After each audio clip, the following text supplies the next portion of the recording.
guitar. What was it again? Was it a Yamaha? Was it a Martin? Was it a Taylor?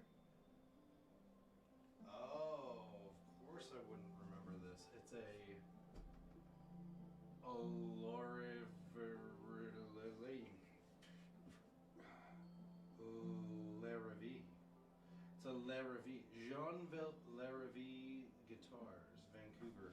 Ooh, that's so cool. That's really cool. Super cool. Here, let's flip it back over to here. It's a Jean Larrivée Acoustic. Ooh, this is nice. This is actually really nice. Today, the customer wants some light gauge strings, so we're gonna go with some 11 gauge D'Addario. Not a hard pack to find. These are the 80-20, so these are cheap. I'm gonna tell the customer he should be changing his strings relatively, often. Now, people ask me sometimes, what's the difference of 80-20 bronze and phosphor bronze? And it's sound. It's the material that they're using. This pack of 80-20 strings is not a bad set of strings. It just has a certain sound. Be it, it's very subtle, the difference, but it does. The phosphor bronze has a more bright sound, and you pay more money for it because of the material, not because it's better or anything like that. It's just, it's a more expensive material, more expensive to make, therefore expensive strings. These, if you're changing your strings every 2 to 3 months, like I suggest, and like most techs would suggest, on a guitar, obviously, every 2 to 3 months, 80-20 bronze, not bad. It's not a bad choice. Not bad choice at all. In fact, this is what I would run, In other instances, I would run phosphor bronze. If I had a really dark sounding guitar and I wanted to brighten it up a little bit, that would be a really good opportunity to use the phosphor bronze. But in this certain case, this is what I have. It's a light gauge string. It's D'Addario. It's common. You can find it anywhere. And so this is what we're going with. And I'll tell the customer, hey, we went with this gauge. And as long as he keeps that same gauge, the setup should stay the same. If he needs any little adjustments or anything like that, he can come back and see me for free. That's always included in my setups. Back to the table. Now let's get this thing kind of cleaned up. So we marked the saddle here. Oh, yeah, that's super dark. It's never been out of here. I like this material though. Let's just mark a hair, because we're only going to lower it just a hair.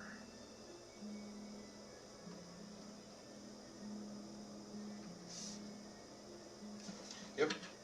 And so it was this side. Yep. Here, I like to mark the bass side or the treble side, whatever helps you. But like when you come back, some saddles are kind of just radiused on the top. And you go to adjust it, and then, if you can't tell, obviously, do a little mark with the pencil. It'll stay there. I'll be right back. Let me do the same. Let's put that back. Let's get this razor blade. And so I'm going to take this razor blade. I'm just going to kind of clean the edges. Now this thing seems to be like some sort of, it's not plastic, but it's some sort of very dense composite material. Very, very dense, and it has a little bit of flex to it, so it leads me to believe that it's not as brittle as bone, but it kind of has some properties like bone, like it doesn't melt like plastic does. It kind of sands off, but like plastic, it leaves this little burr, so maybe it's a very high heat intensive plastic, something more special, but either way, that looks pretty good. Let's dust this guy off and get all that dust from it. Okay, so the frets look pretty good, but I'm still going to oil everything. In fact, I'm actually going to take this saddle out, let that guy sit for a second, and let's just oil everything.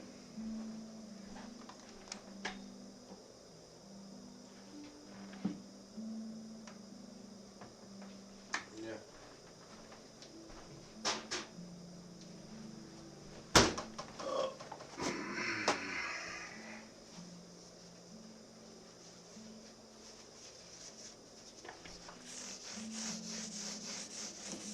Oh, that looks nice.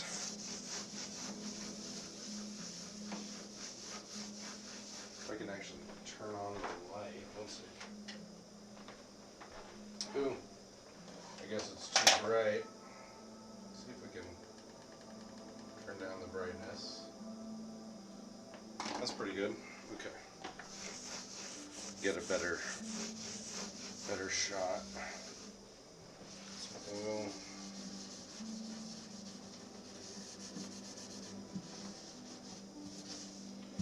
So let's just rub this thing in. I'm actually just going to rub this oil kind of all over the outside of here, and then because this oil that I'm using actually works as a polish as well. And on anything that has like a wood finish on it, I like to rub some oil on it and polish it with that, as opposed to just some spray. You can run a spray, and that's what I would do to initially clean it, but this thing's pretty clean to the get-go. So I'm going to put an oil, and that basically kind of coats the guitar. I'm going to kind of wipe it off, but just like a wax, it kind of just coats the guitar. Very lightly. Very lightly. Gives it a nice feel on the guitar as well. Now let's do the back of the neck, give that a little bit of a little treatment there. Okay, that's looking pretty good. Actually, this would be a real good opportunity to teach stringing real quick on a row 3 and 3. So let me switch it over to the, let's see, headstock 2.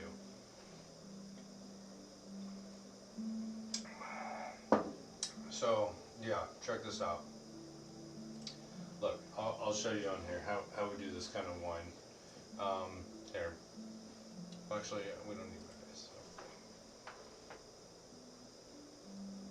my face. So, pull up, right? Make sure that the hole is already kind of lined up. And so what I want to do is I want to pull with my left hand, get some good tension on it, right? And so with my right hand, I want to pull it back about 1 fret or less while this hand is under tension, right? Once you get that measurement, you kind of use this hand to kind of hold the string where it is. That is the measurement you made. So you come back up and you use your thumb here, your thumb, to help you wrap this around the top, like so.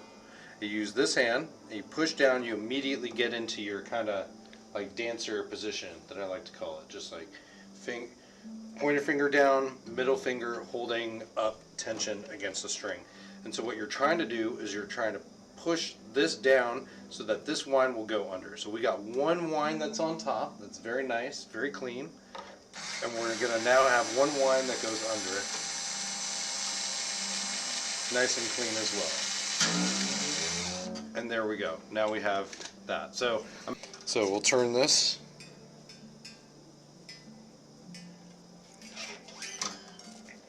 So just to get the view, I'm pulling that fret back. I'm going to use my thumb to wrap the string around like that. And I'm going to use this finger to pull tension. And then I can pull this scrap up, hold it down, and spin it.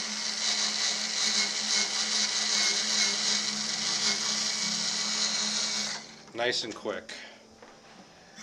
The benefit of this is that the strings will just come right off when you go to take them off too. When you do it this way, just over and under, it's nice and clean, simple. So when you go this way, you basically go the opposite way that you were going before. So here, let's see if I can get the view better on this. Give me 1 second.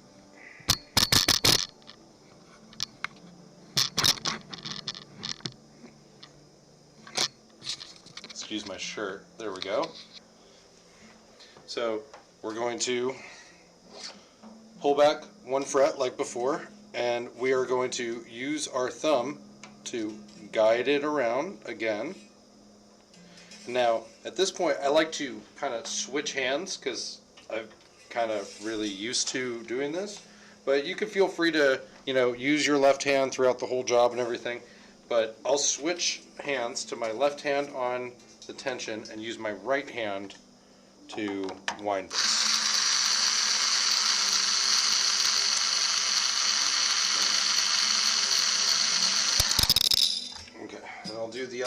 real quick.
It's not too low, thankfully, but it's like right on the edge of being too low.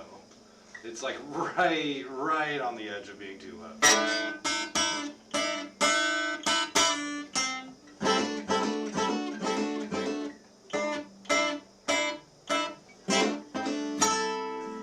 I might stream again a little later. If not, I will catch you on the next stream. Thank you so much for watching.